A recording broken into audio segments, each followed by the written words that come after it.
The work began immediately. Taekyung Shin and his engineering team swarmed through the Indomitable like ants, identifying which sections could be separated and still function independently. The plan was madness, but it was the kind of madness that might actually work. The cargo bays can definitely be separated, Taekyung reported to Captain Minho. Each one has its own life support and power grid. If we add small maneuvering thrusters, what about the fusion reactor? Eunji asked. Can we split it safely? Not safely, no, Taekyung admitted. But we can divide it into smaller units. Each section will have enough power for basic operations and short-range flight. As the human crew worked frantically to prepare their ship for destruction, something unexpected happened. Valari engineers began arriving on small shuttles offering to help. We know mining equipment, explained Krethex, a young Valari who seemed to be about Changmin's age. We can help modify your ship sections. Changmin stared at the alien in wonder. Krethex's crystalline plates were a beautiful blue-green color, and when he moved, light seemed to dance across his surface. Despite the species difference, there was something immediately likable about him. Can you understand our technical specifications? Changmin asked. Krethex made a sound that might have been laughter. Metal is metal. Power is power. We may look different, but engineering follows the same rules for everyone. They worked together, human and Valari side by side, sharing tools and ideas despite the language barrier. Changmin found that pointing and demonstrating worked better than words most of the time. Meanwhile, on the bridge, Minho was dealing with an unexpected problem. Long-range sensors had detected ships approaching the system. Captain, Jamin reported, I am picking up energy signatures consistent with Threnody vessels, 5 ships, military configuration. Are they coming to help? Minho asked hopefully. Yun Wu, who was monitoring alien communications, shook his head grimly. No, sir, I am intercepting their transmissions. They are here to observe and record what they call the human anomaly. They want to study us? Eunji asked. Worse than that, Hyunwoo replied. They expect us to fail. They want to analyze the wreckage afterward to understand what made humans attempt something so impossible. Minho felt anger burning in his chest. The Threnody had abandoned their allies and now wanted to watch humans die trying to save them. It was the kind of cold calculation that made his skin crawl. Let them watch, he said grimly. Maybe they will learn something. Down in the ship's medical bay, Dr. Sujin Kang was making her own discoveries. Several injured Valari had been brought aboard, victims of equipment failures caused by the increasing solar radiation. Their biology is more compatible with ours than I expected, she reported to Minho. They breathe a nitrogen-oxygen mix similar to our atmosphere. Their body chemistry responds to some of our basic medical treatments. That is good news, Minho replied. Can they survive in our emergency shelters? Yes, but there is something else, Sujin said, her voice filled with wonder. Captain, their crystalline plates are not just protective armor. They are somehow connected to their nervous system. When I treat their injuries with compassion and care, the crystals actually glow brighter. What does that mean? I think their emotional state affects their physical structure. The more hope and gratitude they feel, the stronger they become. This information reached Eunji at exactly the right moment. She had been struggling with power calculations for the evacuation pods, trying to figure out how to make the reactor fragments provide enough energy for all the separated ship sections. Wait, she said suddenly. If Valari biology is quantum crystalline, and their emotional state affects their physical structure, she ran to her computer and began entering new equations. What she found made her heart race. Captain, she called excitedly. I think I understand something incredible. The Valari are not just passengers. They might be able to help power the evacuation. How is that possible? Their crystalline biology appears to have quantum properties, Eunji explained rapidly. When they experience strong positive emotions, gratitude, hope, determination, their bodies generate energy fields that could supplement our power systems. Minho stared at her. Are you saying that the more we help them, the stronger they become? And the stronger they become, the more they can help us? Exactly. It is a feedback loop. Human compassion strengthens Valari crystals, which generates energy, which makes rescue more possible, which increases hope, which strengthens the crystals even more. It sounded impossible, but then again, so did everything else they were attempting. The evacuation began with the first ship section, Cargo Bay Alpha, now equipped with its own thruster system and carrying 45,000 Valari refugees. Donghyun Ryu, Normally, the ship's shuttle pilot volunteered to fly the makeshift vessel. Bay Alpha away, he reported as the converted cargo section separated from the main ship. All systems stable. The passengers are glowing. It was true. The Valari refugees were literally glowing with bioluminescent light, their crystalline plates shimmering with energy. Their gratitude and amazement at being rescued was visible in their very bodies. Dong-hyun, Yoonji called excitedly. Check your power readings. This cannot be right, Dong-hyun replied. My energy output is 150% of normal. The reactor fragment should not be able to produce this much power. It is the passengers, Yoonji explained. Their quantum crystalline structure is resonating with your power systems. They are not just passengers, they are helping to fly the ship. Back on the station, HFY watched in amazement as humans and Valari worked together to load more refugees. Your people are remarkable, he told Minho over the communication link. We have never seen such determination. Your people are pretty remarkable too, Minho replied. They are literally helping to power their own rescue. As the second evacuation pod launched, carrying another 45,000 refugees, something even stranger happened. The dying star's radiation, which had been interfering with ship systems, began to have less effect on the human Valari vessels. It is like the universe is bending to help us, whispered Miran Cho, who was coordinating the loading operations. Maybe it is, Changmin said as he helped Krithek secure cargo restraints. The young Valari had become his constant companion, and together they had solved engineering problems that should have been impossible. By the fourth evacuation pod, the Threnody observers were broadcasting confused reports back to their empire. The primitive human vessels were not only surviving conditions that should have destroyed them, they were actually performing better than the laws of physics said they should. The human emotional resonance is affecting local space-time, one Threnody scientist reported. Their determination to save lives appears to be creating quantum tunnels through normal reality. That is impossible, came the reply from the Threnody flagship. Yes, sir. Completely impossible. But it is happening anyway. As the fifth pod launched, carrying Valari families who sang crystalline songs of gratitude, Yoonji made another discovery that changed everything. Captain, she said, her voice filled with awe. I do not think this is just about quantum resonance anymore. I think we are dealing with something much larger. What do you mean? I think consciousness itself can affect physical reality under extreme conditions. When enough beings, human and Valari, focus their will on saving lives, the universe responds. The laws of physics become flexible. Minho looked around at his crew who were working beyond exhaustion to save people they had never met. He looked at the Valari refugees, whose crystalline bodies glowed with hope and gratitude. He thought about the Threnody, watching from a safe distance, unable to understand why anyone would risk everything for strangers. Maybe the universe has been waiting for someone crazy. Enough to try, he said. The sixth pod was almost ready to launch when the dying star entered its final phase. Solar flares reached out like hungry fingers, and the remaining mining stations shuddered under the assault. We need to go now, HFY reported urgently. The star is beginning its final collapse. Only one station remained.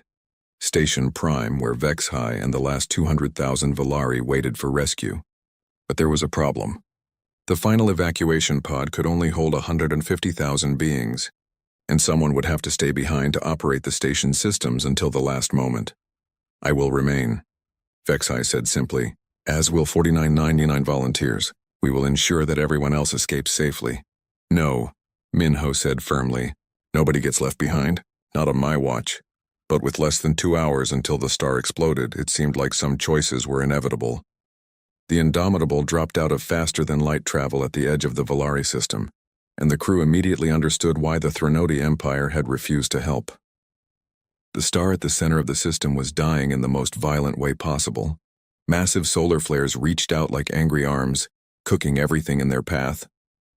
The inner planets were already gone, turned to molten rock by the increasing heat. Only the outer planets remained, and they would not last much longer. My God, whispered Yoonji Nam as she stared at the sensor readings. The energy output is incredible. That star is going to explode within the next 15 hours. Captain Min Ho-yoon felt his stomach drop. They had hoped for at least 20 hours to conduct rescue operations. 15 hours was barely enough time for one evacuation run, let alone the multiple trips they would need. Jaemin, can you establish contact with the Valari stations? Minho asked. The communications officer worked frantically at his console. I am trying, sir. The solar interference is making it difficult. Wait, I am getting something. The main screen flickered to life, showing a fuzzy image that slowly cleared. The bridge crew fell silent as they got their first look at an alien being. The Valari looked like a cross between an insect and a living crystal. Their bodies were covered in shimmering, translucent plates that seemed to catch and reflect light in beautiful patterns. They had 4 arms, 2 legs, and large eyes that glowed with inner light. This is Prime Coordinator HFY of Valari Station Prime, the alien said in a voice that sounded like wind chimes. Who are you? Your ship design is unknown to us. Hyunwoo Kim stepped forward, his hands shaking as he activated the translation protocols he had prepared. This is the Earth ship Indomitable. We received your distress signal. We have come to help. The alien's glowing eyes widened in surprise. Earth? We have no record of your species in our databases. You are not allied with the Threnody Empire. No, Minho said, taking over the conversation. We are not allied with anyone. We are humans from the planet Earth. We heard your call for help and we came. HFY was quiet for a long moment. When he spoke again, his voice was filled with wonder. You came to help beings you have never met? From a species you know nothing about? Yes, Minho replied simply, but why? You gain nothing from this. You risk your lives for strangers. Minho looked around at his crew. How could he explain the human instinct to help others even at great personal cost? How could he make an alien understand something that even humans sometimes found hard to explain? Because it is the right thing to do, he said finally. HFY's crystalline plates shimmered with what might have been emotion. The Threnody abandoned us. They said we were acceptable losses. They said the risk was too great for beings of our inferior genetics. The anger in the alien's voice was clear, even through the translation system. Jun-Suk Wang clenched his fists. He had worked with mining crews where some people were considered more valuable than others. He hated that attitude, whether it came from humans or aliens. How many people do you have on the stations? Minho asked. 2.3 million across 6 mining platforms, HFY replied. Most are civilians, families of the miners, including 800,000 young ones. Yoonji ran quick calculations. Captain, our cargo bays can hold maybe 50,000 beings per trip, assuming they are roughly human-sized. To save everyone, we would need 6 round trips. How long for each round trip? Minho asked. 2 hours, maybe 3 if we push the engines, Yoonji replied. But sir, that means we would need at least 18 hours total. We only have 15 before the star explodes. The bridge fell silent. The math was brutal and unforgiving. They could save some of the Valari, but not all of them. Someone would have to be left behind. Prime Coordinator, Minho said carefully. We need to discuss evacuation priorities. We cannot save everyone in the time we have available. HFY's image flickered as another solar flare interfered with communications. Save the young ones first, he said without hesitation. The adults have lived our lives. The children deserve a chance at theirs. Minho felt his chest tighten. This alien leader was willing to sacrifice himself and other adults to save the children. It was exactly what a human leader would say in the same situation. We will save as many as we can, Minho promised. But I want you to know, we are not giving up on anyone. We will find a way. How? HFY asked. Your ship cannot hold 2.3 million beings. Minho looked at his senior staff. An idea was forming in his mind, but it was so dangerous he could barely bring himself to think it. What if we use the Indomitable itself as an evacuation ship? He said slowly. Strip out everything we do not need. Use every compartment, every storage space. Turn the entire ship into a refugee transport. Tae-Kyung Shin, the chief engineer, looked horrified. Captain, that would mean gutting our ship. We would lose life support redundancy, navigation backup systems, emergency supplies. If anything went wrong, we would all die together, Minho finished. I know. There is another problem, Yoonji said quietly. Even if we turned the entire ship into a refugee transport, we still could not carry 2.3 million beings. Maybe 300,000 if we packed them in like cargo. The numbers were still impossible. No matter how they calculated it, there was no way to save everyone. Then we make multiple ships, Changmin Kim said suddenly. Everyone turned to look at the young ensign. We take the Indomitable apart and turn the pieces into smaller evacuation vessels. That is insane, Tae-Kyung said. We cannot just break apart a starship and expect the pieces to fly. Why not? Jung-min asked. Each section of the ship has its own life support. The cargo bays have their own power systems. If we add small engines to each section, you are talking about sacrificing our ship, Minho said. Once we break it apart, we could never put it back together. We would be stranded in this system.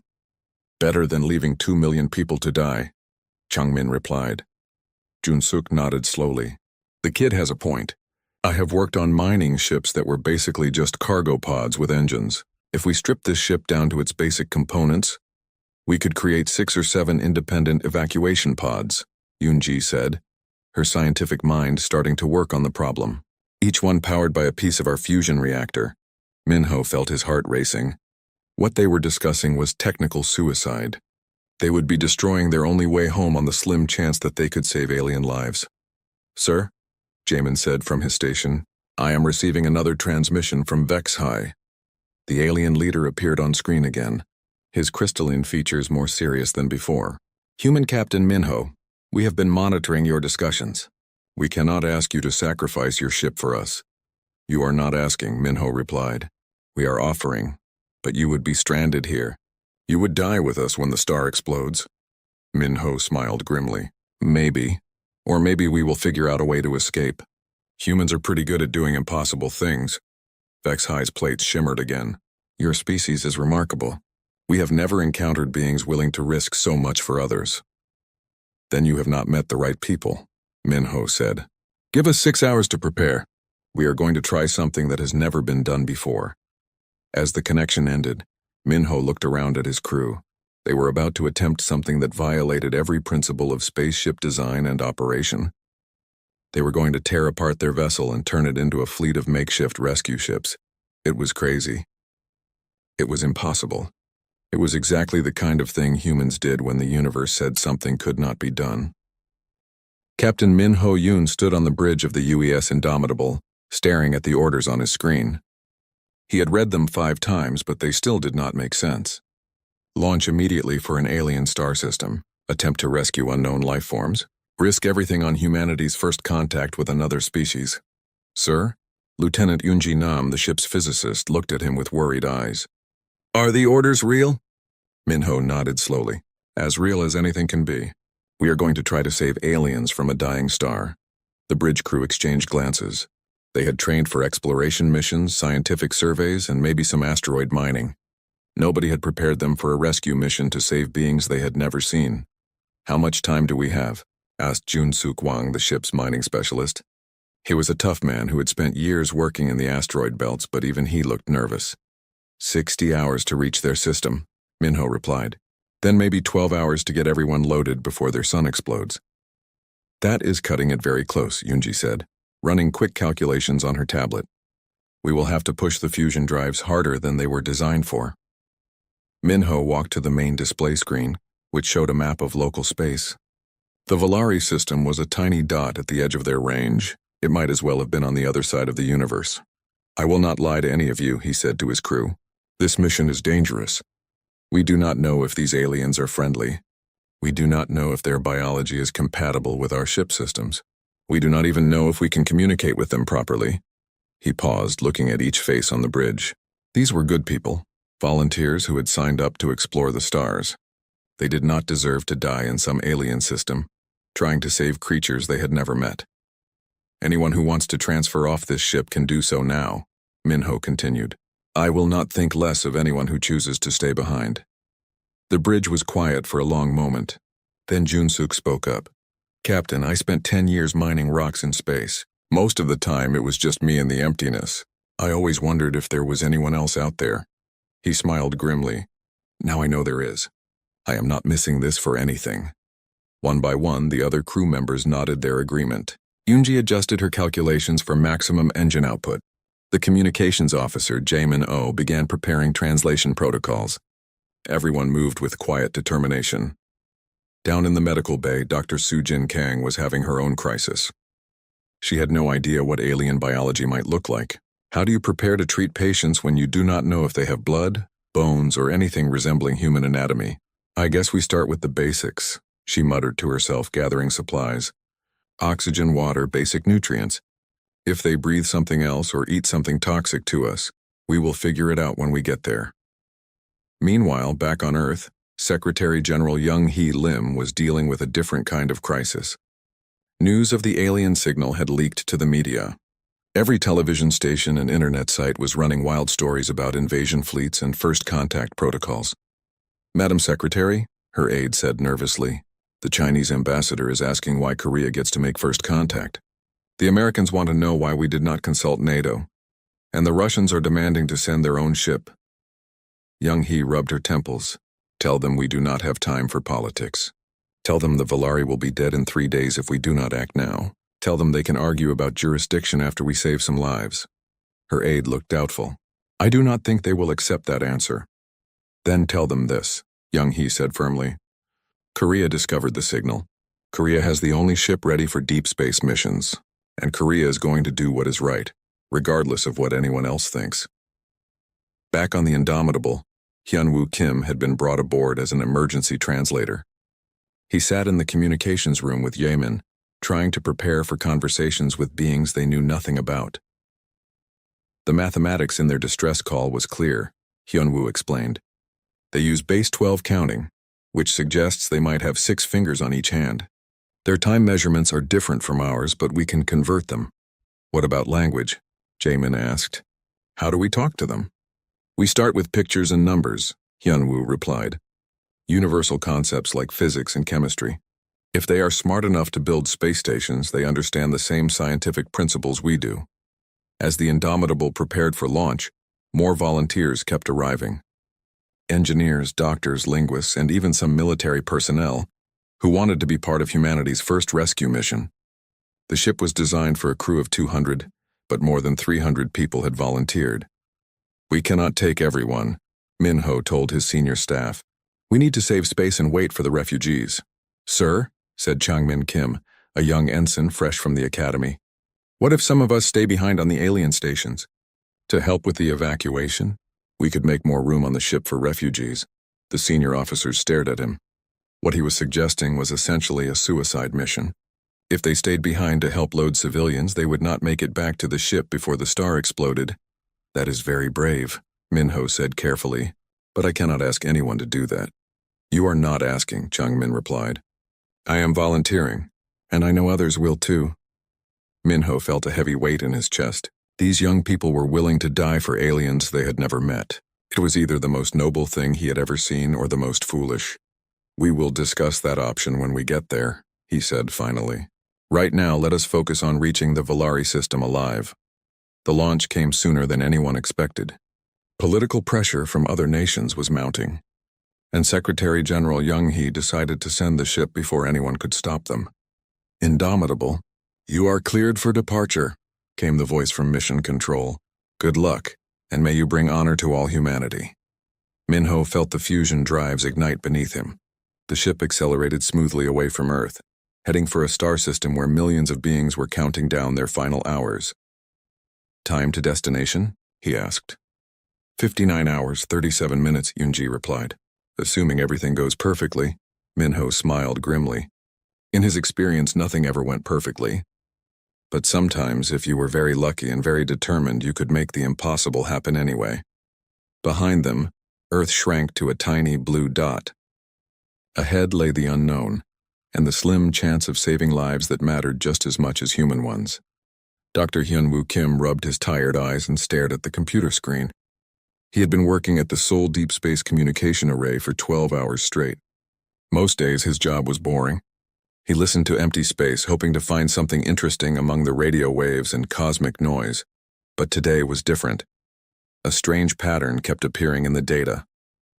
At first, Hyun-woo thought his equipment was broken. The signal was too organized, too purposeful to be natural. He ran the data through every filter and test he could think of. Each time, the same result came back. This was not random noise from space. This was a message. Hyun-woo's hands shook as he called his boss. Ji-yeon Park, the facility director, arrived 20 minutes later with coffee and worried eyes. She was a practical woman who did not get excited easily. But when Hyun-woo showed her the data, her coffee cup hit the floor. "Are you sure about this?" Ji-yeon asked, her voice barely a whisper. "I have checked it 50 times, Hyun-woo replied. "This is definitely artificial. Someone or something sent this message. They worked together for the next 6 hours, breaking down the signal piece by piece. What they found made their hearts race. The message was not random at all. It had structure, mathematics, and what looked like star charts. More importantly, it was not meant for Earth. The signal was a distress call.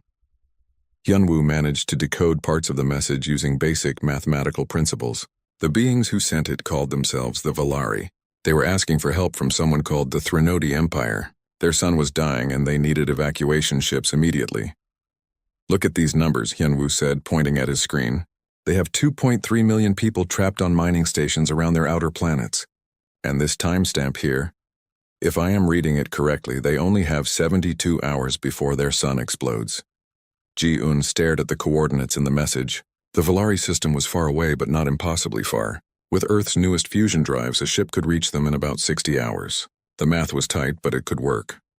"We need to call the government," Ji-un said. "This is way above our level." Within an hour, their small control room was filled with important people. Dae-ho Lee, a military liaison, studied the data with suspicious eyes. So Young Choi, a young engineer from the space program, frantically ran calculations on her tablet. Government officials made phone calls in hushed voices. "This could be a trap," Dae-ho said. "We know nothing about these aliens. For all we know, this could be bait to lure our ships into an ambush. Or it could be exactly what it looks like," So Young replied.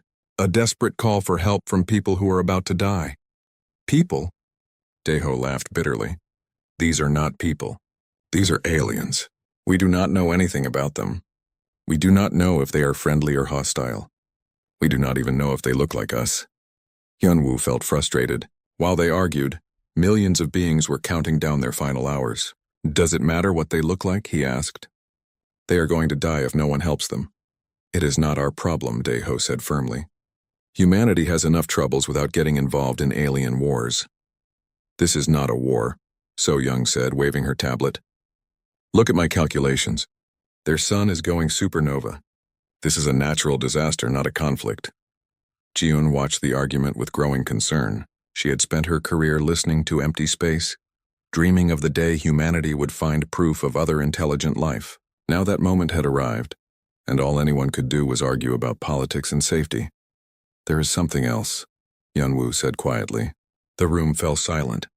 "I intercepted another message 30 minutes ago. It was the Threnody Empire's response to the Valari distress call." Everyone leaned forward. "They said no," Hyunwoo continued. "The Threnody said the distance was too great and the risk too high. They called the Valari genetically inferior and said their loss was acceptable." The room erupted in shocked voices. So Young looked sick. "They are abandoning them? Their own allies?" "It appears so," Hyunwoo said. The Valari sent one final message after that. They said they understood and would face their fate with dignity. They thanked the Threnody for the years of friendship. Dae-ho shook his head. "This proves my point. If their own allies will not help them, why should we risk our necks?" "Because we can," So Young said, her voice growing stronger. "Look at these numbers. The UES Indomitable is ready for deep space missions. It has the range, the speed, and the cargo capacity. We could save some of them." "Some of them," Dae-ho repeated. "You said it yourself, 2.3 million beings. How many could one ship carry?" So Young looked down at her calculations. "Maybe 50,000 per trip. If we made multiple runs..." "Multiple runs would take too long," Ji-un said gently. "By the time the ship came back for a second load, the star would have exploded." The room fell quiet again. The weight of the situation pressed down on everyone. Somewhere in space, millions of intelligent beings were preparing to die. Earth had the technology to help, but not enough to save them all. "We could try," Hyunwoo said finally. "We could save who we can, and risk our only deep space vessel?" Dae-ho asked. "Risk 200 human lives for aliens we know nothing about?" "Risk 200 human lives to save 50,000 innocent beings," So Young corrected. "That sounds like pretty good math to me." Dae-ho looked around the room. "You are all crazy. Completely insane." But Ji-un was already reaching for her phone. "I need to speak with Captain Min Ho-yoon," she said. "And patch me through to Secretary General Young-hee Lim. We have a decision to make." As the adults argued about politics and risks, Hyunwoo turned back to his monitors. The Valari signals were getting weaker. Time was running out for people he had never met in a place he had never seen. People who did not even know Earth existed.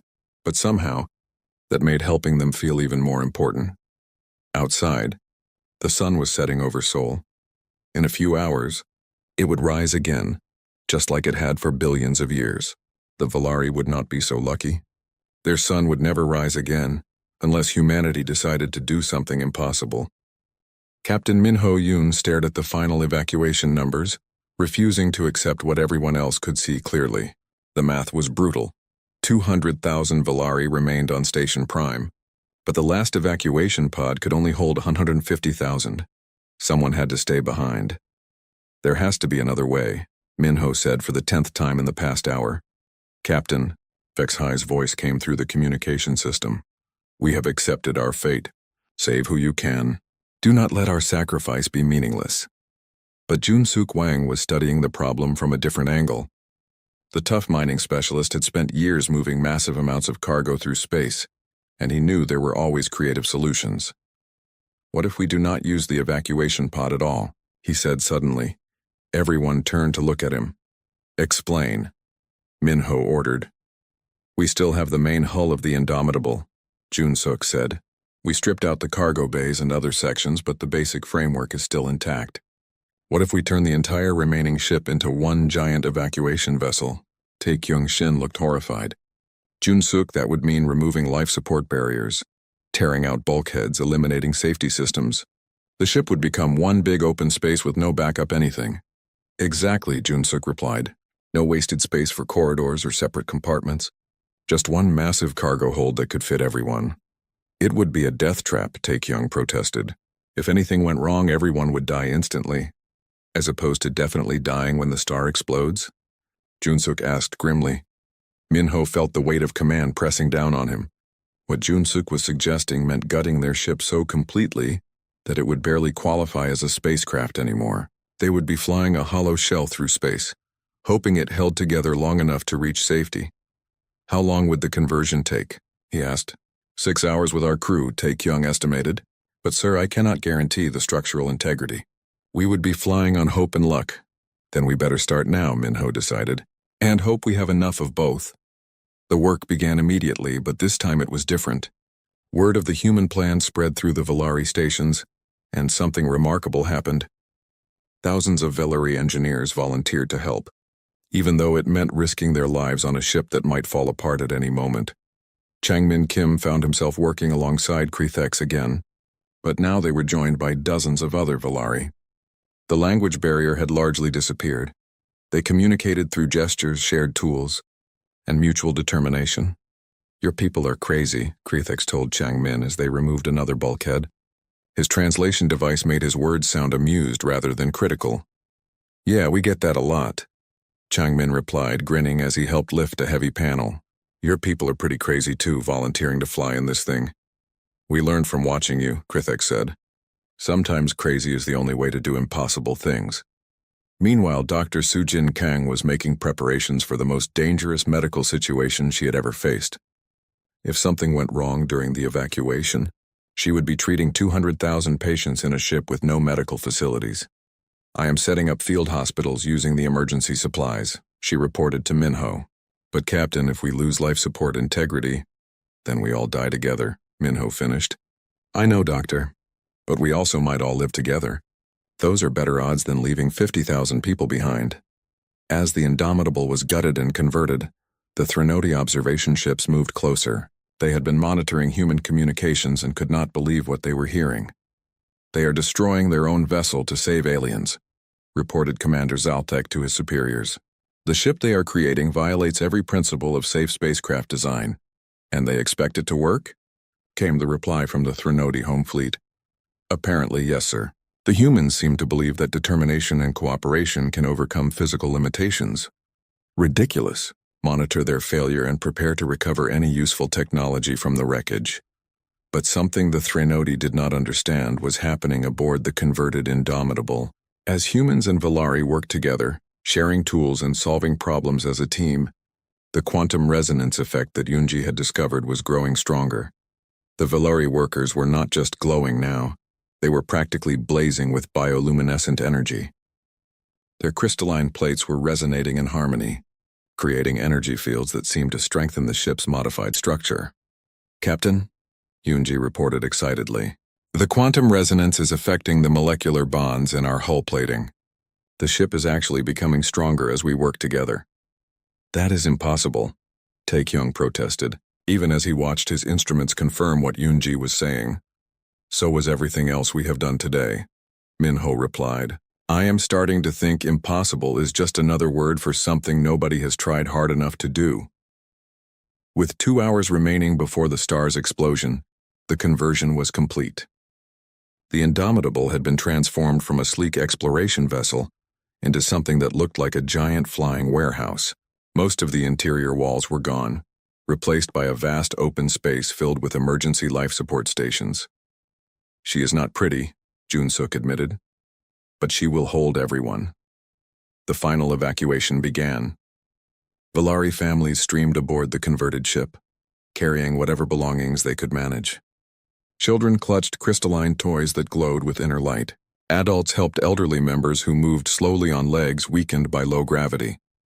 HFY was among the last to board. As the station's leader, he insisted on personally ensuring that everyone else was safely aboard before he left his post. The evacuation is complete, he finally reported. 200,000 souls aboard your vessel, Captain Minho. Welcome aboard the... Well, I guess we cannot call it the Indomitable anymore, Minho said. Any suggestions for a new name? HFY's crystalline plates shimmered with what might have been amusement. How about Hope? That seems to be what your species runs on. Hope it is, Minho agreed. But as they prepared to depart Station Prime, alarms began blaring throughout the converted ship. The dying star was entering its final collapse ahead of schedule. Captain, Dong-hyun called from the pilot station. The star is destabilizing faster than predicted. We have maybe 30 minutes before it goes supernova. Can we reach minimum safe distance in 30 minutes? Minho asked. Yoonji ran frantic calculations. Not with this ship configuration. We are carrying too much mass and our engines are not designed for this load. The bridge fell silent. After everything they had done, after all the impossible things they had accomplished, they were going to be caught in the explosion anyway. There is one option, Do Yeon-hong, the structural engineer, said quietly. We could jettison the remaining ship sections, the command bridge, engine room, life support core, turn those into smaller escape pods, and leave 200,000 people in an uncontrolled ship? Minho asked. Better than leaving them to die in a supernova, Do-yeon replied. Changmin looked at Krithex, who had stayed by his side throughout the conversion. The young Valari's plates were pulsing with determination. There is another way, Changmin said suddenly. What if some of us stay behind to pilot the ship manually, guide it to safety while the command crew escapes in the pods? That is suicide, Taekyung said flatly. Maybe, Changmin replied. Or maybe it is what heroes do, Krithex stepped forward. If Changmin stays, I stay too. We work well together. One by one, other crew members began volunteering. Engineers, pilots, even Dr. Soo-jin, who insisted the refugees would need medical care during the journey. You are all insane, Minho said, but his voice was filled with pride rather than anger. We learned from the best, Jun-suk replied with a grin. As the dying star began its final, violent collapse, 12 humans and 30 Valari prepared to guide a ship full of refugees to safety, knowing they would probably not survive the journey themselves. Outside, the Threnody observation ships watched in amazement as the impossible once again became merely improbable.